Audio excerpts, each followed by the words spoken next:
ainda para se debruçar sobre esse assunto polêmico, que tende a render muito nos próximos dias, é Matheus Teixeira. Matheus, essa aprovação, como a gente falava há pouco, coloca o presidente Lula numa encruzilhada. Por isso, o Palácio do Planalto ainda mede a reação do eleitorado, tenta entender o que o eleitor de esquerda, de centro, porque vai precisar dele também, pensa a respeito do assunto, o que a oposição pode dizer contra o governo que foi a favor desse acordo, afinal. Então, tudo isso, Matheus Teixeira, está no radar, está ali no bastidor do Palácio do Planalto. Agora, o presidente vai precisar escolher em algum momento. Veta, sanciona, veta parcialmente, tenta um novo acordo com a cúpula do Congresso Nacional, que já disse abertamente ali, nas palavras de Hugo Mota, praticamente ele disse, eu não vou ficar exposto sozinho. Teve um acordo, então é bom vocês se atentarem a isso. A gente saiu da sala de líderes com um acordo fechado. Lembrem-se disso. Olá, Uribe, Tainá e a quem nos assiste, é mais ou menos por aí. A coerência mandou lembrança, como a gente gosta de falar na linguagem mais popular, na Câmara que pauta tanto a reforma administrativa, fala que é necessário combater os abusos e privilégios da elite do funcionalismo, e o governo federal, a base aliada do governo na Câmara, que também defende projeto do ministro da Fazenda, Fernando Haddad, que diz que combater os supersalários pode ajudar a incrementar o caixa da União, a reduzir desigualdades, mas ontem ninguém observou muito o que eles falavam até ano passado. Pelo contrário, foi uma celeridade inusual que levou à aprovação desse projeto. A gente preparou até uma arte com os horários certinhos para quem está nos assistindo conseguir ter uma noção do quanto isso foi rápido. No Legislativo, geralmente, tem muito debate, apresentação de projeto, destaques, emendas que atrasam e postergam esse debate, mas ontem foi diferente. Como a gente mostra na tela para vocês, 5 horas e 14 minutos foram suficientes para aprovar essa farra no salário dos servidores da Câmara e do Senado. 12h41 começou o debate com a apresentação pela mesa diretora do projeto. Menos de uma hora depois, já tinha relator e já tinha parecer pronto. Geralmente a gente escolhe o relator e o relator se debruça, conversa com aliados, conversa com a oposição para tentar achar um texto comum. Mas isso tudo foi muito rápido. À 1h30, Alberto Fraga, aqui do DF, que tem um eleitor muito voltado ao funcionalismo público, quis agradar, tanto é que no Senado também foi uma parlamentar do DF que relatou o projeto. Portanto, voltando para a Câmara, 1h30, Fraga já apresenta o relatório é muito pouco discutido e 1h14 minutos depois isso já estava aprovado, apesar de um deputado ou outro, como a gente mostrou agora o exemplo do Kim Kataguiri e também do PSOL ali se opondo, mas não foi suficiente. Isso rapidamente já estava aprovado na Câmara e não levou 2 horas para o Senado também, já está debruçado sobre isso. Iniciou a ordem do dia no Senado, 17h48, a senadora Leila do Vôlei, que é conhecida como Leila do Vôlei, mas é Leila Barros, já fez a leitura do relatório. Ou seja, ela e o Alberto Fraga escreveram um relatório, um parecer muito rapidamente, não teve nenhuma discussão, em 7 minutos já estava aprovado no Senado Federal. É isso mesmo. Tem muito projeto que leva horas, dias, semanas de discussão. Esse, em uma tarde, já estava aprovado pela Câmara e pelo Senado e agora vai para a sanção do presidente Lula. Além desses 2 projetos que tratavam da Câmara e do Senado, também deve ir junto um projeto aprovado no fim do ano passado que criou os mesmos benefícios para o Tribunal de Contas da União. Portanto, pode não ser uma massa de funcionários públicos tão grande que vai ser beneficiada, mas é um benefício muito grande. E por que isso vai extrapolar o teto constitucional? Eles aprovaram o reajuste, um discurso bonito de muita gente do governo, que não houve reajuste durante muito tempo, os consultores legislativos, essas carreiras que ajudam a escrever os projetos, ajudam a formular as políticas públicas, devem ser valorizadas.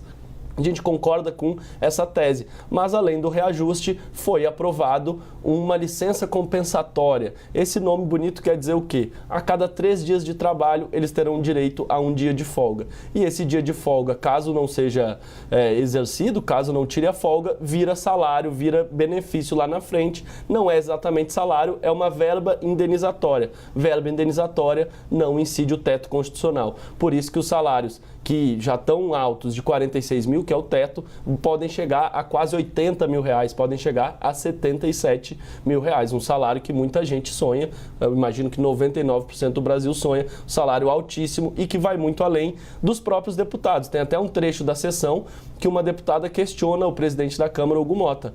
Presidente, os funcionários com isso vão ganhar mais do que nós? E ele disse sim, é isso mesmo. Os parlamentares, que é quem dita o ritmo da casa, agora vão ter ali os consultores, os servidores ganhando ainda mais do que eles. E a gente vai observando, portanto, que a coerência não foi exatamente o que eles priorizaram nesse momento, enquanto eles pautam a reforma administrativa, aprovam o super salário e o governo federal não botou nenhuma trava no debate, pelo contrário, fez parte do acordo, enquanto tenta convencer a sociedade que combate supersalários, ele foi sim a favor e agora joga tudo isso no colo do presidente Lula. A gente apurou, como falou a Tainá, que o Planalto está ali observando, monitorando redes sociais, monitorando a reação da sociedade em relação a isso, porque nós estamos em ano de eleição. Será que o presidente Lula vai para a eleição desse ano com essa pecha de que autorizou salários de até R$77 mil no Legislativo? É isso que a gente vai ver, é isso que está na mesa do presidente e que ele deve decidir em breve.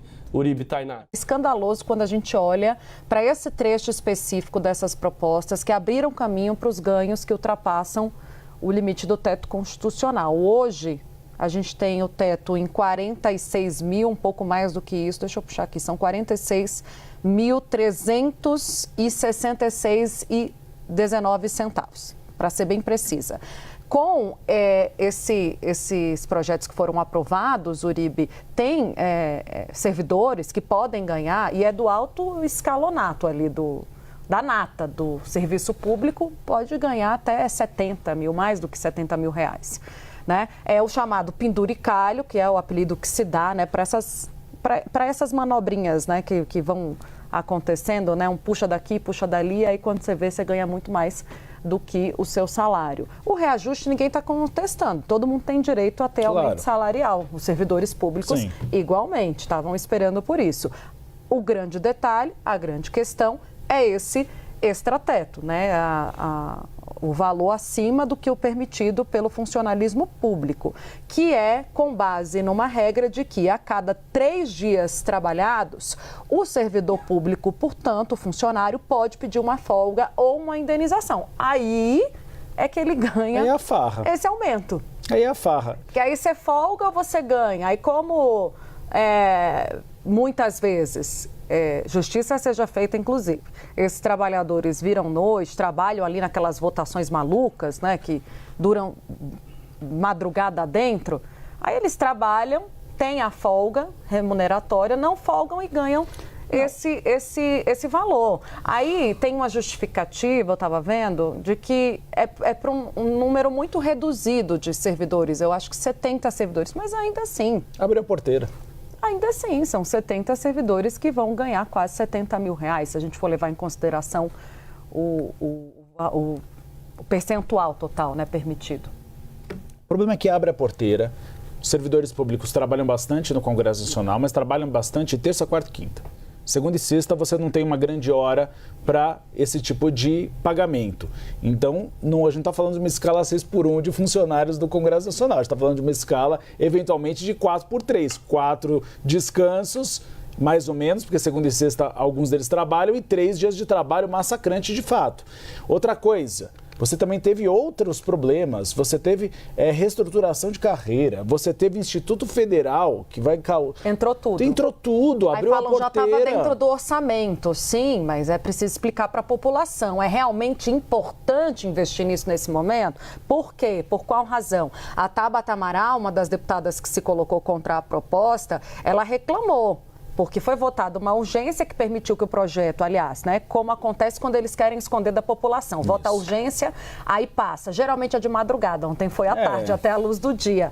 Aí passa a proposta sem muito debate, que é até uma maneira de driblar a atenção do eleitor, vai ver, vamos ver o que vai dar. A repercussão está muito negativa e o Planalto está monitorando isso nas redes sociais. E aí ficam dois pontos. Planalto que concordou, governo que votou, que orientou pela votação. É esse o ponto. Agora entender exatamente se Fernando Haddad deu aval ou não, como diz o Congresso Nacional, a essa proposta. Até agora o ministro não falou nada, a gente está esperando o ministro. Ministro e auxiliares, Ministro e auxiliares. Segundo ponto importante, cadê o discurso de ajuste fiscal?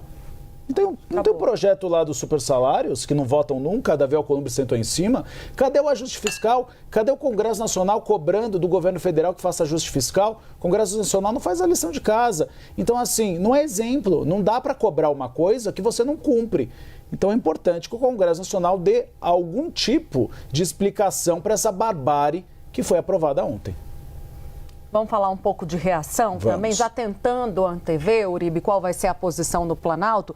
O negócio ficou meio nebuloso, o presidente está medindo ainda a reação das ruas. Ainda a reação das redes, né? Mas que a gente sabe que pode ganhar as ruas também, a depender se o assunto vai continuar reverberando. O presidente Lula, portanto, ainda avalia se vai sancionar ou vetar o projeto aprovado pelo Congresso Nacional, que aumenta esses salários dos servidores e cria esses mecanismos que podem ultrapassar o teto constitucional, conhecidos como penduricalhos. O Palácio do Planalto deve, portanto, medir a reação da população após a votação de ontem. A preocupação é com o impacto da aprovação na imagem do governo diante do apoio do PT e de partidos de esquerda ao projeto. A decisão sobre veto ou sanção é aguardada nos próximos dias e pode ter efeito sobre a relação entre executivo e legislativo. A gente abriu a edição falando que o Lula busca uma reaproximação com a cúpula do legislativo, Hugo Mota e Davi Alcolumbre e vice-versa. Mas esse já é um ponto conflitante, que pode azedar a relação a depender do comportamento que terá o presidente da República. Parlamentares da base de Lula no Congresso me dizem que a tendência hoje é pela sanção do projeto, especialmente porque já havia um acordo firmado, a Isabel Mega trouxe isso mais cedo, com líderes da base e a cúpula da Câmara antes da votação. Hugo Mota chegou a reiterar isso ontem em plenário.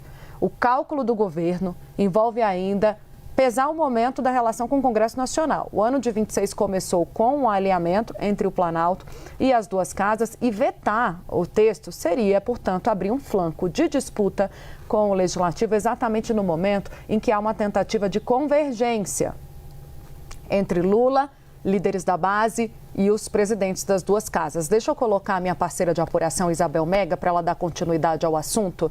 Mega, puxando também pelo que você trouxe mais cedo, você falou que a gente começou a apuração dali, né? Tentando entender esse tal acordo mencionado ontem em plenário pelo presidente da Câmara, Hugo Mota, alertando inclusive os parlamentares que votassem contra, que eles iam se arrepender, algo nesse sentido, né? Precisavam estar atentos. Tem que se explicar, né?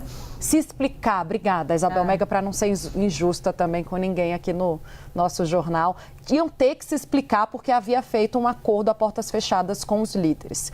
Mega, a gente começou a apuração daí, foi para o Palácio do Planalto, passou pelos líderes da base, os líderes assumindo que houve sim um acordo e que o governo está a par do que ia ser votado. Agora, a gente sabe que quando há reação da população, o presidente Lula, em ano eleitoral, sobretudo, pode mudar de postura.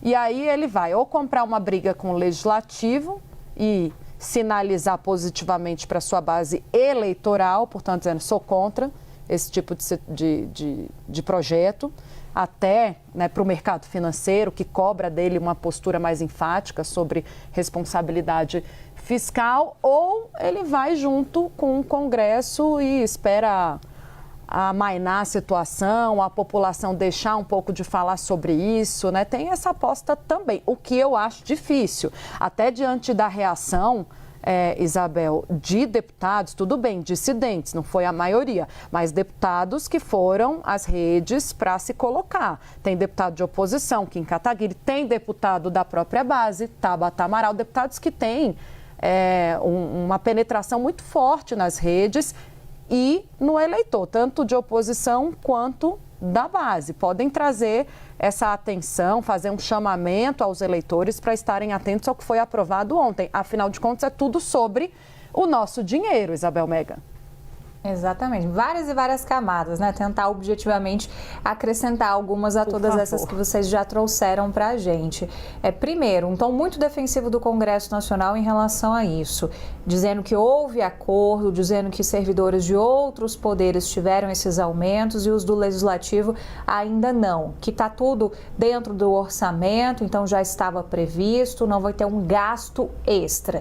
Segundo, os parlamentares quiseram fazer acenos para aqueles que estão ali na retaguarda a todo momento, que dão sustentação técnica ao mandato deles. Isso é importante da gente frisar. São aqueles servidores que estão o tempo todo amparando o governo sabia. Do governo, o que a gente ouve são diferentes versões. Primeiro ponto, é muito fácil falar que tem dos penduricalhos, que são justamente o que conferiria esse extrateto.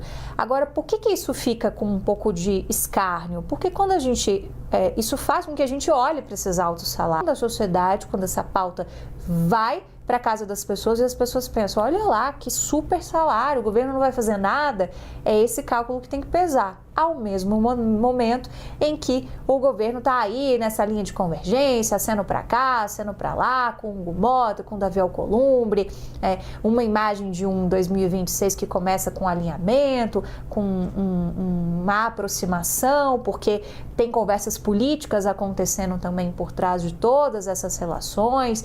Aí vai ter jantar hoje do presidente Lula na Granja, churrasco com os líderes, com o Hugo Mota, vão tratar de política, vão tratar de pautas do Congresso. Então, é esse o contexto todo que está por trás digital do governo, só que os parlamentares do governo também votaram favoravelmente a isso. É daí que vem essa interpretação de que tudo saiu muito bem acertado da reunião de líderes, sobretudo depois que o próprio Hugo Mota, né, Tainá, você lembrou bem, ele próprio fala para os parlamentares que quem fosse contrário àquilo ali ia ter que dar explicações, porque teve um consenso sobre isso antes deles entrarem em plenário.